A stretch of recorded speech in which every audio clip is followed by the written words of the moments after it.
नमस्ते सबैजनालाई।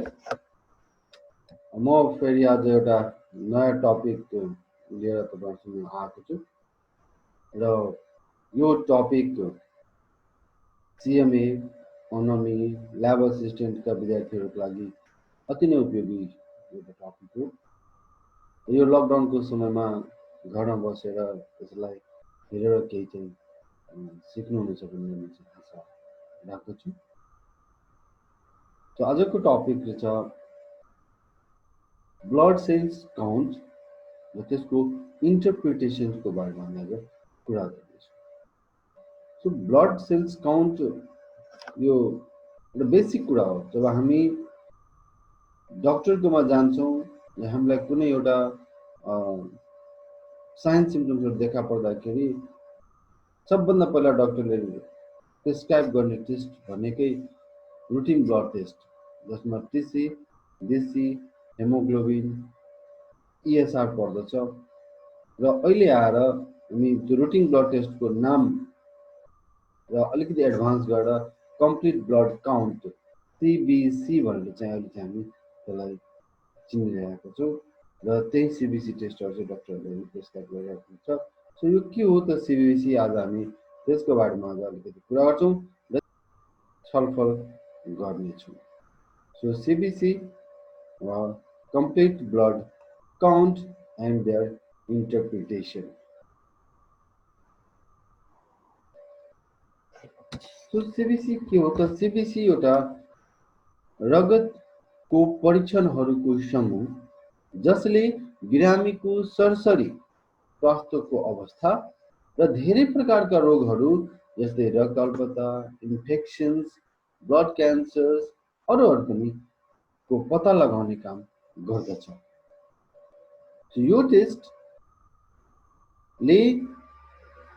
हाम्रो बडीमा यदि कुनै किसिमको यदि इन्फेक्सन्स भएको छ भने सबभन्दा पहिले चेन्जेस ब्लड सेल्समै हुन्छ र ब्लड सेल्समा चेन्ज हुँदाखेरि ब्लड सेल्सकै परीक्षण गर्दाखेरि हामीहरूले के चेन्जेस भएको छ, के कारणले चेन्ज भएको हो भन्ने कुरा हामी पत्ता लगाउन सक्छौँ।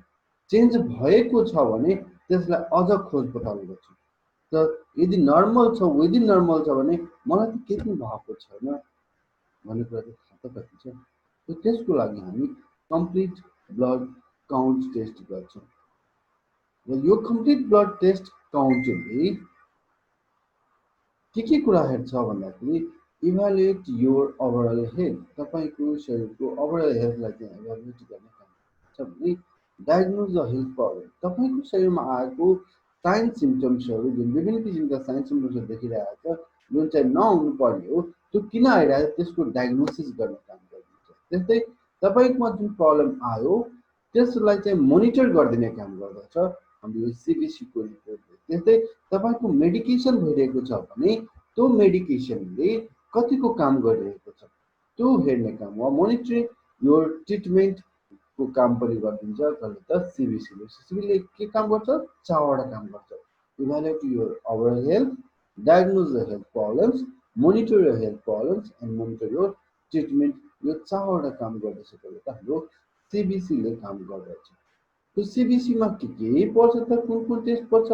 हामी यहाँ हेर्दछौँ सिबिसीका केही टेस्टका नामहरू र त्यसका प्यारामिटरहरू। सिबिसीले सबभन्दा फर्स्टमा टोटल डब्लुबिसी काउन्ट हेर्छ, त्यसपछि आरबिसी काउन्ट र प्लेटलेट काउन्ट। हामीलाई थाहा छ ब्लडमा तीन किसिमका सेल्सहरू हुन्छ, आरबिसी, डब्लुबिसी र प्लेटलेट।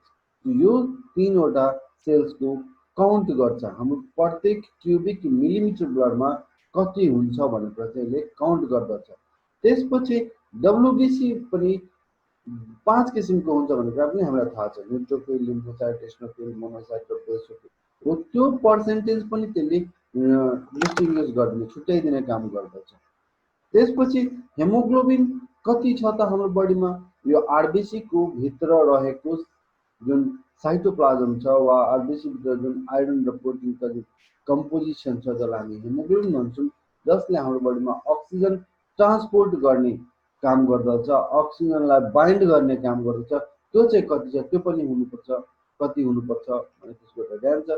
त्यो हेर्दछ। त्यस्तै पिसिबी प्याक्ड सेल भोल्युम वा एसजिटी पनि त्यसलाई भन्छ, हेमाटोक्रिट भ्यालु भन्छ। त्यो पनि हेर्छ। यसले पनि हाम्रो बडीमा भएको ब्लड सेल्सहरू कति पर्सेन्टेज छ, नर्मली हामी भन्छौँ 45% ब्लड सेल्स, 55% प्लाज्मा हो। यो एसजिटी वा पिसिबीले चाहिँ त्यही कुरा पत्ता लगाउँछ, मेरो बडीमा हुनुपर्ने ब्लड सेल्सको मात्रा ठिक छ कि छैन भन्ने कुरा हामी हेर्छौँ यसबाट, र यसको अलि डिस्कसन हामी गर्छौँ। त्यस्तै एमसिबी मिन कर्पस्कुलर भोल्युम, हाम्रो ब्लडमा रहेको हाम्रो ब्लडमा रहेको आरबिसीका भोल्युम चाहिँ को मिन चाहिँ औसत आरबिसीका भोल्युम चाहिँ यसले निकाल्छ भने, त्यस्तै हेमोग्लोबिनको कन्सन्ट्रेसन मिन औसत हेमोग्लोबिन कन्सन्ट्रेसन पत्ता लगाउने काम चाहिँ एमसिएचले गर्छ, र एमसिएचले चाहिँ प्रत्येक औसत आरबिसीमा भएको औसत हेमोग्लोबिनको कन्सन्ट्रेसन पत्ता लगाउने काम गर्दछ। सो यो एमसिबी, एमसिएच, एमसिएचसी, एससिटी, हेमोग्लोबिन र टोटल आरबिसी, यो आरबिसीको प्यानलको टेस्ट हो। डब्लुबिसी को टोटल डब्लुबिसी काउन्ट र डिफरेन्सियल ल्युकोसाइट काउन्ट काम हो, र यो टोटल प्लेटलेट काउन्ट यो छुट्टै सिङ्गल छ अहिले। सो यो सिङ्गल पारामिटर प्लेटलेटले यो काम गर्दछ। यहाँ हामी हेरिरहेको छौँ यसका सबैको नर्मल भ्यालुहरू यहाँ राखेको छ। सो यो नर्मल भ्यालुभित्र छ भने त्यसलाई हामी त नर्मल नै भन्छौँ, तर नर्मल भ्यालुभन्दा यदि बढी भयो भने त्यसलाई हामी हाई भन्छौँ। सो त्यो टर्मलाई चाहिँ कसरी डिफाइन गर्ने त, सो डब्लुबिसीको काउन्ट यदि नर्मल लेभलको अप्पर लिमिट भन्दा बढी भयो भने त्यसलाई हामी ल्युकोसाइटोसिस भन्छौँ। तो डब्लुबिसी काउन्ट यदि लोअर लिमिट नर्मल भ्यालुको लोअर लिमिट भन्दा यदि तल छ भने, त्योभन्दा कम काउन्ट छ भने त्यसलाई हामी ल्युकोपेनिया भन्छौँ। यदि डब्लुबिसी काउन्ट नर्मल भ्यालुको लिमिटको तल्लो भ्यालु भन्दा यदि कम छ भने त्यसलाई के भन्छौँ, ल्युकोपेनिया। यदि बढी छ भने त्यसलाई के भन्छौँ, ल्युकोसाइटोसिस, र विदिन नर्मल छ भने त्यसलाई नर्मल नै भन्छौँ। त्यस्तै यदि आरबिसीको काउन्ट 4.5 देखि 6.5 मिलियन पर सेल्स पर क्युबिक मिलिमिटर छ भने, 4.5 मिलियन भन्दा यदि तल छ भने त्यो केसलाई हामी एनेमिया भन्छौँ, र यदि 6.5 million cells per cubic millimetre भन्दा बढी यदि काउन्ट आयो भने त्यसलाई हामी भन्छ पोलिसाइथेमिया। त्यो आरबिसीको पनि एनेमिया, हेमोग्लोबिनको पनि र पिसिबीको यो तिनटैको डेफिनेसन एउटै हुन्छ। लोअर लिमिट भन्दा तल भयो भने त्यसलाई हामी भन्छौँ एनेमिया, माथि भयो भने त्यसलाई भन्छौँ पोलिसाइथेमिया। त्यस्तै न्युट्रोफिलको यदि न्युट्रोफिल काउन्ट बढ्यो भने त्यसलाई न्युट्रोफिलिया भन्छ। 70% भन्दा बढी देख्यो भने त्यसलाई न्युट्रोफिलिया भन्ने, कम भयो भने न्युट्रोपेनिया। लिम्फोसाइटोसिस, लिम्फोसाइटको काउन्ट यदि बढी भयो भने लिम्फोसाइटोसिस। स्नोफिलको काउन्ट यदि 10% भन्दा बढी छ भने स्नोफिलिया। मोनोसाइटोसिस, मोनोसाइटको काउन्ट बढी भयो भने त्यसलाई मोनोसाइटोसिस। बेसोफिलिया, बेसोफिलको काउन्ट बढी भयो भने बेसोफिलिया। त्यो पेनिया कममा लाग्छ, न्युट्रोपेनिया, लिम्फोसाइटोपेनिया, स्नोपेनिया, मोनोसाइटोपेनिया, बेसोपेनिया, यो टर्म्सहरू युज हुन्छ कम भयो भने।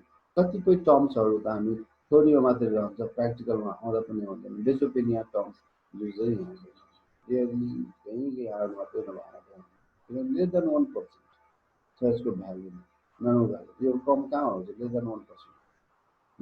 सो एनिमिया, त्यही एमसिबीहरूको त भ्यालु। सो यो थियो हाम्रो यो सिबिसीका पारामिटर्सहरू र यसका नर्मल रेन्ज, र हाई भयो भने यसलाई के भन्ने, लो भयो भने त्यसलाई के भन्ने कुरा यहाँ मैले त्यसलाई डिस्कस गरेँ। त्यसपछि यसको इन्टरप्रिटेसन कसरी गर्ने, त्यसको सबभन्दा पहिला हामी हेरौँ। यो एउटा मेसिन हो, यो मेसिनले के गर्छ, यो कुल्टर काउन्टर भन्छ यसलाई। यसले एकैचोटिमा हाम्रो चाहिँ सिबिसीको सम्पूर्ण रिपोर्ट दिन्छ, तर सम्पूर्ण रिपोर्ट दिए पनि डिफरेन्सियल ल्युकोसाइट काउन्ट चाहिँ हामी माइक्रोस्कोपबाट नै गर्ने गर्दछौँ। यसले पनि गर्छ, तर फेरि पनि हामी आँखाले हेरेर माइक्रोस्कोपिक एक्जामिनेसन गर्छौँ, स्लाइड बनाएर, र त्यसबाट चाहिँ डिफरेन्सियल ल्युकोसाइट काउन्ट गर्ने गर्दछौँ। तर पहिला चाहिँ हामी म्यानुअल गर्थ्यौँ। म्यानुअल गर्दाखेरि काउन्टिङ चेम्बर, त्यसपछि माइक्रोस्कोपहरू हालेर चाहिँ हामी काउन्ट गर्थ्यौँ, र अहिले पनि गर्ने गरेको छ। त्यसमा चाहिँ गर्छौँ, तर बढीभन्दा बढी गर्छौँ कुल्टर काउन्टिङ। डिपेन्ड गरिरहेको छ यो सबै पारामिटर यसले फिजिकलमा डिपेन्ड गर्छ सो इन्टरप्रिटेसनमा जाउँ हामी कसरी यसलाई इन्टरप्रिट गर्छौँ इन्टरप्रिट गर्नको लागि हामी सबभन्दा पहिला हेर्छौँ डब्लुबिसी काउन्ट कुनै पनि रिपोर्ट आयो भने डब्लुबिसी काउन्ट हामी हेर्छौँ सो डब्लुबिसी काउन्ट हेर्दाखेरि डब्लुबिसी काउन्टमा चाहिँ के जनाउँछ डब्लुबिसी काउन्टले भन्दाखेरि जुन यो पेसेन्ट आएको छ यो पेसेन्टलाई इन्फेक्सन छ या छैन भन्ने कुरा यसले जनाउँछ पेसेन्टले कहिलेकाहीँ झुटो पनि बोल्न सक्छ हामी विद्यार्थीहरू त्यसमा प्रायः हेर्छौँ सर म त आज बिरामी भएको थिएँ त्यही भएर म आएन क्लास भन्छ हो त्यति बेला यदि हामी यो टिसी गऱ्यौँ भने यो बिरामी थियो कि थिएन भनेर हामी जानकारी दिन सक्छौँ यदि ऊ इन्फेक्सन भएको छ भने कि त डब्लुबिसी काउन्ट कम हुन्छ वा डब्लुबिसी काउन्ट बढी हुन्छ होइन भने नर्मल काउन्टमा हुन्छ सो यदि डब्लुबिसीको काउन्ट कम भयो भने त्यसलाई भन्छ के त ल्युकोपेनिया यदि 4000 सेल्स पर क्युबिक मिलिमिटर भन्दा डब्लुबिसी काउन्ट यदि तल गयो भने त्यसलाई भन्छ हामी ल्युकोपेनिया र बढी भयो भने 11000 भन्दा बढी गयो भने त्यसलाई भन्छ ल्युकोसाइटोसिस सो ल्युकोपेनिया पनि इन्फेक्सन छ भने बुझिन्छ ल्युकोसाइटोसिस भयो भने पनि इन्फेक्सन छ बुझिन्छ अब नर्मल काउन्ट छ भने इन्फेक्सन छैन भन्ने कुरा चाहिँ होइन कि त इन्फेक्सन छँदै छैन वा त इन्फेक्टेड हो र त्यसले चाहिँ ट्रिटमेन्ट पाएको रेस्पोन्स चाहिँ उसले गर्दाखेरि त्यो नर्मलमा आइसकेको छ अदर ट्रिटमेन्ट कन्टिन्यू पनि हुनसक्छ त्यो केस चाहिँ हुनसक्छ सो यदि इन्फेक्सन हो भने ल्युकोपेनिया छ डब्लुबिसी काउन्ट 4 कम छ भने त्यति बेला हामी गेस गर्ने कि यो मान्छेले यो किसिमको रोगहरू लागेको जसले चाहिँ इम्युनो सप्रेस टाइप्सको इन्फेक्सन छ जसले चाहिँ इम्युन सिस्टमलाई के भन्छ कमजोर बनाउँछ त्यस्ता इन्फेक्सन्सहरू हाम्रो डब्लुबिसीले इम्युनिटी प्रदान गर्ने काम गर्दछ सो यदि इम्युनिटीलाई नै यदि ड्यामेज गर्ने खालको रोगहरू हामीले लाग्यो भने त्यसलाई हामी डब्लुबिसी कम भएको देख्छौँ त्यो त्यति बेला चाहिँ हामी के गर्नु पर्यो भन्दाखेरि 4000 भन्दा कम सेल्स छ भने हामी बुझ्नु पर्यो इम्युनो सप्रेस इन्फेक्सन हो कि अहिले कन्फर्म चाहिँ हुन्न हो कि भन्ने कुरा हो त्यसलाई एचआइभी लागेको हुनसक्छ AIDS hepatitis tuberculosis malaria kala-azar यस्ता रोगहरू हुनसक्छ अब यस्तो हो भने यसले त बाटो चाहिँ छुट्यायो नि इम्युनो सप्रेस डिजिज हो भने बाटो छुट्यायो सो हामीले के गर्ने यसको सेरोलोजिकल टेस्टहरू गर्ने यसको सेरोलोजिकल टेस्ट एचआइभीको लागि सेरोलोजी टेस्ट गर्ने सबै टेस्टलाई गर्नु पर्यो नि बाटो छुट्याइदिएको छ हामी छुट्छौँ एचआइभीको गर्ने त एचआइभीको गर्नको लागि साइन सिम्टम्स त त्यो पेसेन्टमा पहिला एचआइभीको त हुनु पर्यो नि एचआइभीको साइन सिम्टम्स हुनु पर्यो अनि हामी एचआइभी टेस्ट गर्छौँ उसलाई छाती दुखिरहेको छ उसलाई कफ छ त्यो पनि एउटा इम्युनो सप्रेस डिजिजको हो नि अनि उसलाई चाहिँ मैले एचआइभी टेस्ट गरेर हुन्छ जरुरी छ त्यसमा उसलाई चाहिँ टिबीको जाँच गर्ने तर टिबी लागेपछि अझ इम्युनिटी हाम्रो के हुन्छ कम हुन्छ र त्यति बेला अझ एचआइभी लाग्ने चान्स बढी हुन्छ त्यो एचआइभी लाग्दैन टिबी लागेको मान्छेलाई एचआइभी लाग्दैन भन्ने कुरा होइन टिबी लाग्ने चान्स झन् बढी हुन्छ सरी टिबी लागेको मान्छेलाई एचआइभी लाग्ने चान्स बढी हुन्छ वा एचआइभी लागेको मान्छेलाई टिबी लाग्ने चान्स एकदम धेरै हुन्छ सो साइन सिम्टम्सको आधारमा हामी डायग्नोसिस गरौँ र यसलाई चाहिँ स्टेजमा हामी जान्छौँ हेपाटाइटिस टेस्ट गरौँ सेरोलोजिकल जाँच एउटा मात्रै गऱ्यो भने हामी हेपाटाइटिस पत्ता लाग्छ त्यस्तै मलेरिया जाँच गरौँ कालाजारको जाँच छुट्टै गर्न सक्छौँ त्यो टेस्ट गरेर हामी चाहिँ यसलाई कुन टाइपको अब छुट्टी हुन सक्छ त्यस्तै हामी यदि बढी भयो भने के गर्ने त बढी भयो भने यसलाई इन्फेक्सन हुनसक्छ छ इन्फेक्सन तर कस्तो किसिमको इन्फेक्सन छ पायोजेनिक इन्फेक्सन हो कि भाइरल इन्फेक्सन हो कि फङ्गल इन्फेक्सन हो कि मोलाइटिक इन्फेक्सन हो कि पारासाइटिक हो कि फाइगोसाइटिक हो कि अटो इम्युन डिजिज हो कि कुनै किसिमको इन्फेक्सन हुनसक्छ सो त्यो इन्फेक्सन छ भने अब त हाम्रो डिफरेन्सियल ल्युकोसाइट काउन्टले डिफरेन्सियल ल्युकोसाइट काउन्टको रिपोर्ट हेर्ने इन्फेक्सन छ भन्ने कुरा छुट्यो टिसीको रिपोर्टले के गर्यो यस patient is infected or he is or she is immunosuppressed or other disease कि त त्यसलाई इम्युनोसप्रेस डिजिज इन्फेक्सन लागेको छ कि त अर्को कुनै इन्फेक्सन छ त्यो कुरा त कन्फर्म अब यदि इम्युनोसप्रेस छ भने हामी इम्युनोसप्रेस किसिमको टेस्टहरू गरौँ त्यसलाई अझ फर्दर डायग्नोसिस गरौँ होइन भने अदर देन इम्युनोसप्रेस टाइपको छ भने त्यसलाई चाहिँ हामी हेरौँ कुन किसिमको छ भाइरल इन्फेक्सन छ कि ब्याक्टेरियल इन्फेक्सन छ कि फङ्गल इन्फेक्सन छ त्यो अब त्यो हेर्नको लागि हामी के गर्नु पऱ्यो त डिफरेन्सियल ल्युकोसाइट काउन्ट हेर्छौँ त्यो डिफरेन्सियल ल्युकोसाइट काउन्ट हेर्यो भने अब यहाँ आउँछ दुईवटा कुरा कि त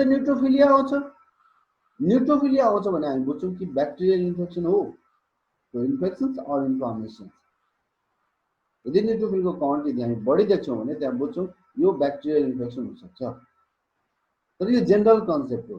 कहिलेकाहीँ मिस हुन्छ, टिबी पनि त ब्याक्टेरियल इन्फेक्सन्स हो, ट्युबरक्लोसिस। तर ट्युबरक्लोसिसको केसमा चाहिँ लिम्फोसाइटोसिस देखिन्छ। तर जेनरली चाहिँ लिम्फोसाइटोसिस यदि भयो भने हामी के देख्छौँ, भाइरल इन्फेक्सन्सको र ल्युकेमिया केस हुन्छ। अब भाइरल इन्फेक्सन्स र ल्युकेमिया केस हो भने फेरि छुट्याउनलाई अर्को कुरा हेर्नु पऱ्यो। यदि ल्युकेमिया हो भने इम्याच्योर्ड ब्लड सेल्सहरू भेट्नुपर्छ स्लाइडमा। इम्याच्योर्ड ब्लड सेल्सहरू छैन भने त ल्युकेमिया होइन, त्यसो भाइरल इन्फेक्सन्स हो। सो बाटो छुट्याइदियो। अब भाइरल इन्फेक्सन हो भने उसको साइन सिम्टम्सको आधारमा हामी कुन भाइरल इन्फेक्सन हो त्यो चाहिँ हामी फर्दर डायग्नोसिसको लागि हामी सपोर्ट गर्छौँ। सो ब्याक्टेरियल हो भने ब्याक्टेरियातिरको डायग्नोसिस गर्ने, भाइरल हो भने भाइरलतिरको गर्ने। त्यस्तै यदि इस्नोफिलिया देख्यो भने कि त एलर्जिक हुनसक्छ कि त पारासाइटिक इन्फेक्सन।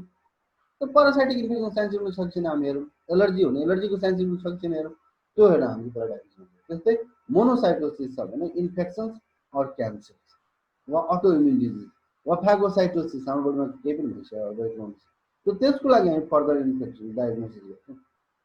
बेसोफिलिया हो भने ब्लड क्यान्सर, त बेसोफिलिया हो भने, अब बेसोफिलिया हो भने ल्युकेमिया भन्न त भनिदियो सजिलोसँग जेनरल कन्सेप्ट, तर ल्युकेमिया नै हुन्छ भन्ने कुरा पनि छैन। त्यसको लागि फेरि हामीले इम्याच्योर्ड सेल्सहरू सर्कुलेसनमा हेर्नु पर्यो। त्यो जब डिसी गर्छ त्यति बेला इम्याच्योर्ड सेल्सहरू देखा पऱ्यो भने इम्याच्योर्ड सेल्स छ र त्यसपछि हामी चाहिँ ल्युकेमियामा गेस गर्ने। सो यो चाहिँ के गर्छ, टिसीले इन्फेक्सन छ छैन भन्ने कुरा पत्ता लगाइदियो। डिफरेन्सियल लिकोसाइट काउन्टले के गर्यो, कुन किसिमको इन्फेक्सन छ त्यो पत्ता लगाइदियो। अब यहाँ कतिजना विद्यार्थीले मलाई कस्तो क्वेसन सोध्छ भने, सर न्युट्रोफिलिया पनि छ र लिम्फोसाइटोसिस पनि छ भने के? अब त्यो चाहिँ हुनै नसक्ने कुरा, त्यो चाहिँ हुनै सक्दैन। मेरो क्लासमा चाहिँ केटीको सङ्ख्या पनि बढी छ र केटाको सङ्ख्या पनि बढी छ भने के हुन्छ? एउटा त पक्कै कम हुन्छ, 40जना विद्यार्थी कोटा छ। अब त्यसमा यदि केटाको सङ्ख्या बढी छ भने केटीको सङ्ख्या कम हुन्छ। सो यो डिफरेन्सियल लिकोसाइट काउन्टमा हामी 100 सेल्स काउन्ट गर्छौँ र 100 सेल्स काउन्ट गर्दाखेरि पक्कै कुनै दुईटै चाहिँ बढेको चाहिँ हुँदैन, घटेको एउटा चाहिँ बढेको छ भने अर्को घटेको चाहिँ हुन्छ। घटेको बेलालाई हामी हेर्दैनौँ, जुन चाहिँ बढेको हुन्छ त्यसलाई चाहिँ हामी बढी फोकस गरेर हामी त्यसलाई डायग्नोसिस अगाडि बढाउँछौँ। सो यो थियो हाम्रो डब्लुबिसीको। अब हेरौँ हामी आरबिसीको। आरबिसीकोलाई हेर्ने भने आरबिसीको काम हो अक्सिजन ट्रान्सपोर्ट गर्ने। अब अक्सिजनले, अब आरबिसीले अक्सिजन ट्रान्सपोर्ट गर्ने त हो, तर बाइन्ड गर्ने काम त हेमोग्लोबिनको हो। सो हेमोग्लोबिन पनि हामी यसैमा हेर्छौँ। अब यो आरबिसी फेरि हाम्रो क्यापिलरी भित्र छिर्नु पर्यो। क्यापिलरीको साइज झन्डै हाम्रो आरबिसीको साइज कस्तो हुन्छ, 7.4 to 7.6 माइक्रोनको हुन्छ क्यापिलरीको डायमिटर। त्यो आरबिसी जति बेला चाहिँ यो क्यापिलरीमा गर्छ त्यति बेला त्यो टाँसिएर जानु पर्यो, त्यसको साइज त्यहाँ म्याटर गर्छ। यदि त्यो टाँसिएर गयो भने त्यहाँबाट ग्यासको एक्सचेन्ज कसरी हुने, त्यो एउटा साइज पनि यहाँ म्याटर गर्छ। आरबिसीको साइज पनि सानो हुनु भएन, साइज ठुलो पनि हुनु भएन। सो यो कुरा पहिला हामी सबभन्दा पहिला हेरौँ काउन्ट के छ। यदि आरबिसीको काउन्ट नर्मल छ भने फिट एन्ड फाइन भन्नु चाहिँ मिलेन। अरू पनि दुईवटा कन्डिसन पऱ्यो, हेमोग्लोबिन पनि हेर्नु पऱ्यो, पिसिबी पनि हेर्नु पऱ्यो। यदि हेमोग्लोबिन पनि ठिक छ, आरबिसी पनि ठिक छ र पिसिबी पनि ठिक छ भने हामी के बुझ्छौँ भन्दाखेरि मेरो बडीमा अक्सिजन बोक्ने जुन लेभर छ वा आरबिसी सेल छ त्यसको सङ्ख्या ठिक छ, त्यतिले हाम्रो बडीमा अक्सिजन बोकेर लाने छैन। यदि हेमोग्लोबिन कम छ, हेमोग्लोबिन कम छ त अक्सिजनको बाइन्डिङ गर्ने क्यापेसिटी कम भयो, बाइन्डिङ गर्ने क्यापेसिटी कम भयो त सङ्ख्या बोक्ने मान्छे छ तर अक्सिजन चाहिँ कम, त्यसले लिँदो रहेछ, थोरै अक्सिजन लिन्छ जुन चाहिँ हाम्रो बडीलाई डिमान्ड गर्छ। त्यति बेला चाहिँ हामीले त्यो हेमोग्लोबिनको भ्यालु पनि हेर्नु, हेमोग्लोबिन मेरो ठिक छ छैन। हेमोग्लोबिन यदि ठिक छ, सङ्ख्या पनि ठिक छ, र त्यसपछि हामी हेर्छौँ पिसिबी। पिसिबीले के गर्छ, प्याक सेल भोल्युम। यदि पिसिबी कम छ भने हामी बुझ्छौँ के त सङ्ख्या कि त कम छ कि त आरबिसीको साइज कम छ र पो त प्याक सेल भोल्युम कम आएको, वा बढी आयो भने हामी बुझ्छौँ कि त आरबिसीको साइज चाहिँ ठुलो ठुलो छ त्यो भएर बढी आयो, वा आरबिसीको साइज सङ्ख्या चाहिँ धेरै छ। कि त आरबिसीको सङ्ख्या धेरै भयो त्यही भएर पिसिबी बढी आयो, कि त आरबिसीको साइज चाहिँ ठुलो भयो त्यही भएर पिसिबी बढी आयो भन्ने कुरा बुझ्छ। सो यो तिनवटा कुराको इन्टरप्रिटेसन गर्न हामीले अलिकति हुनेछ। सो त्यही भएर हामीले हेर्छौँ यदि आरबिसीको सङ्ख्या कम छ भने हामी हेर्ने आरबिसीको कन्डिसन कस्तो छ। म क्लोज हेर्छु, आरबिसीको सङ्ख्या कम छ त किन कम भयो, त्यहाँ धेरै कारण हुनसक्छ आरबिसी सङ्ख्या कम हुने। हेरौँला के कारणहरू छ।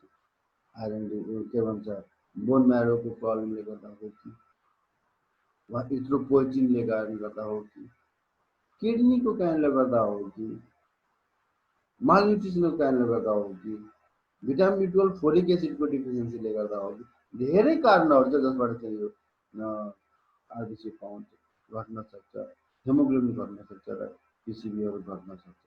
सो यो घट्ने कन्डिसन्सहरू हामी किन चाहिँ घट्यो यो हेर्छौँ यसबाट।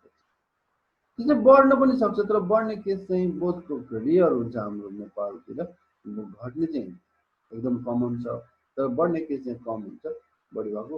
त्यो यो बढी हुने कन्डिसनलाई हामी भन्छौँ पोलिसाइथेमिया भेरा भन्छौँ नि त, यो पोलिसाइथेमिया हो। सो यस्ता कन्डिसनहरू हामी यसबाट अक्सिजनले एनिमिया छ छैन पत्ता लगाउँछ वा एनिमिया र पोलिसाइथेमियाको लागि प्यारामिटर हो। हाम्रो बडीमा चाहिने जुन अक्सिजन छ त्यो क्यारी गर्ने काम यसले गर्छ ब्लडले र सबै सेल टिस्युहरू गर्न काम गर्दछ र त्यसको लागि यो चाहिँ हेर्छु। त्यसमा हामी प्लेटलेट्सलाई हेरौँ। सो प्लेटलेट्समा पनि प्लेटलेटले रगत जमाउने काम गर्दछ। यदि कुनै ठाउँमा हाम्रो ब्लिडिङ भयो या काटियो भने त्यो ब्लड चाहिँ बगै हुन्छ। सो त्यो काट्यो भने निजी समयमा त्यो बन्द हुन्छ कि हुँदैन, त्यो थ्रोम्बोसाइटको काम हो, त्यो प्लेटलेटको काम हो कि त्यसले निश्चित समयमा त्यसलाई बन्द गर्नुपर्छ। यदि बन्द गऱ्यो भने त्यो त बगेको हुन्छ, बगेको बग्यो भने हाम्रो बडीको ब्लड लस हुन्छ, हामी फेरि एनेमिक हुन्छ र हाइपोक्लोरिक सर्टमा जान्छ। त्यो तर पनि यो कस्तो केसमा चाहिँ कम हुनसक्छ त। त्यो नर्मल त 1.5 लाखदेखि 4 लाखसम्म यसको नर्मल भ्यालु हो। त्यो 1.5 लाखभन्दा कम पनि हुन सक्ने कन्डिसनहरू छ। यो धेरै कन्डिसनहरू छ। यस्तो कन्डिसन भयो भने जस्तै क्यान्सर हो त्यति बेला कम हुनसक्छ, एनिमिया, इन्फ्लामेटरी डिजिज, इन्फेक्सन, केही मेडिकेसन्सहरू, autoimmune disorders, chemotherapy, poisoning, cirrhosis, यस्तो केसहरूमा चाहिँ कम भएको हुनसक्छ। तर कम भयो भने त्यसलाई ट्रिटमेन्ट गर्नु पर्यो। किनभने यदि बाई कुनै बेला चाहिँ इन्जुरी भयो भने त्यति बेला त ब्लिडिङ हुन्छ। सो यो कुराहरूमा चाहिँ कम हुन्छ। सो यो कुरा प्लेटलेट्सको काउन्ट गर्ने बित्तिकै हामी बुझ्छौँ प्लेटलेट काउन्ट कम छ भने त्यसको ट्रिटमेन्ट गर्ने।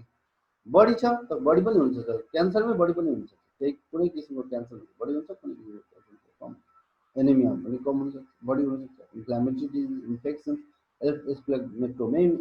एस्प्लेनेक्टोमीमा पनि यो चाहिँ के हुन्छ, यो थ्रोम्बोसाइटोसिस हुनसक्छ। त्यो प्लेटलेटको काउन्ट हेर्ने काम गर्छ यसले, मेरोमा ब्लड जमाउने रुटिन टेस्टले धेरै महत्त्वपूर्ण भूमिका खेल्छ। हामीले चाहिँ इन्फेक्सन छ कि छैन, इन्फेक्सन छ भने कस्तो आरबिसीको डिफेक्ट हो कि प्लेटलेटको डिफेक्टलाई इन्फेक्सन हो कि डब्लुबिसी डिफेक्टलाई त्यो छुट्याइने काम गर्छ।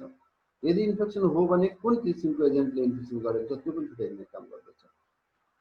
सो सबभन्दा मेन फर्स्ट लाइन के हो त हाम्रो कुनै पनि डायग्नोसिसको सिबिसी भन्छ।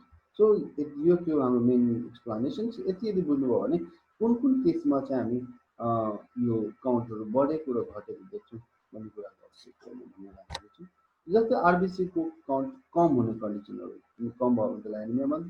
त्यो bone marrow failure, erythropoietin deficiency वा क्रोनिक किडनी डिजिज, हेमोलाइसिस, आरबिसीको डिस्ट्रक्सन, तिन कारणले यदि प्यारासाइटिक इन्फेक्सन, मलेरिया, कालाजारको कारणले गर्दाखेरि, blood transfusion mismatch blood transfusion भयो भने वा कुनै इन्कम्प्लिट एन्टिजेन यदि भयो भने त्यसले गर्दाखेरि वा ब्लड भेसलको कारणले गर्दाखेरि भइरहेछ भने त्यति बेला पनि ब्लडमा चाहिँ ब्लड आरबिसीको सङ्ख्या बढ्छ। त्यो चाहिँ इन्टरनल वा एक्सटर्नल ब्लिडिङ, हामी कहिले काहीँ देख्छौँ हाम्रो स्कुल ब्ल्याक भएको त्यो इन्टरनल वा एक्सटर्नल ब्लिडिङको कारणले गर्दा पनि हुन्छ। त्यो चाहिँ ल्युकेमिया ब्लड क्यान्सरको कारणले गर्दा पनि एनिमिया भएको हुन्छ। त्यस्तो मालन्युट्रिसन डेफिसियन्सी, मालन्युट्रिसन वा nutritional deficiency, iron, copper, folate, vitamin बी12, फोलिक एसिड, भिटामिन बी12हरूको डिफिसियन्सीले गर्दा पनि यो एनिमिया हुन्छ। यो यिनीहरू चाहिँ कम्पोनेन्ट हुन् जसबाट चाहिँ ब्लड सेल्सको बन्ने र म्याचुरेसन हुनेमा चाहिँ यसले इफेक्ट गर्छ। यदि यसको डिफिसियन्सी भयो भने ब्लड सेल्सहरू म्याचुर हुन सक्दैन, बन्नु सक्दैन।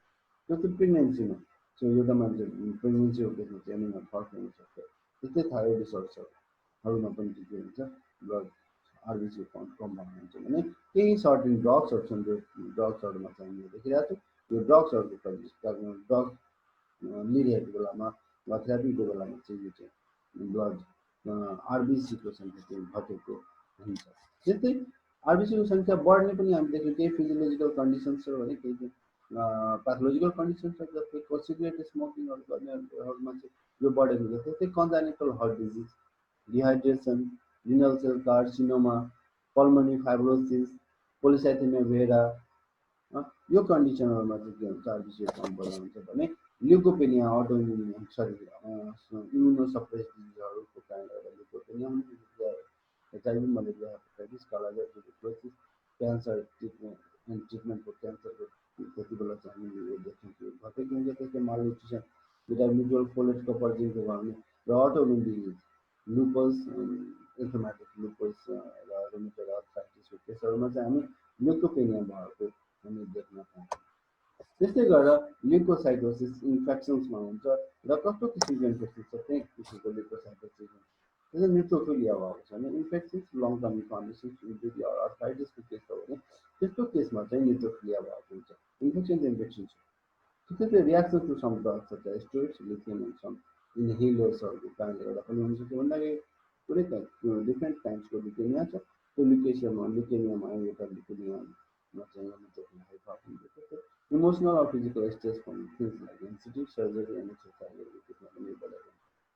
त्यसपछि यसले यदि एस्पिरिन कमी गरेको छ भने त्यसो बेला पनि न्युट्रोफिलिया आउन सक्छ र स्मोकिङलाई पनि न्युट्रोफिलिया आउन सक्छ भने अर्को चाहिँ लिम्फोसाइटोसिस हामी देख्छौँ, भाइरल इन्फेक्सन भएको वा whooping cough, allergic reactions, some kinds of leukaemia और ट्युबरक्लोसिसको केसमा चाहिँ लिम्फोसाइटोसिस भएको हुन्छ। त्यस्तै यो चाहिँ एस्नोफिलिया हामीले फियर भन्छौँ वा अस्थमाको केसमा चाहिँ यो एलर्जीको कारणले गर्दाखेरि र एलर्जी रियाक्सनको कारणले गर्दाखेरि फिभर र अस्थमा हुन्छ।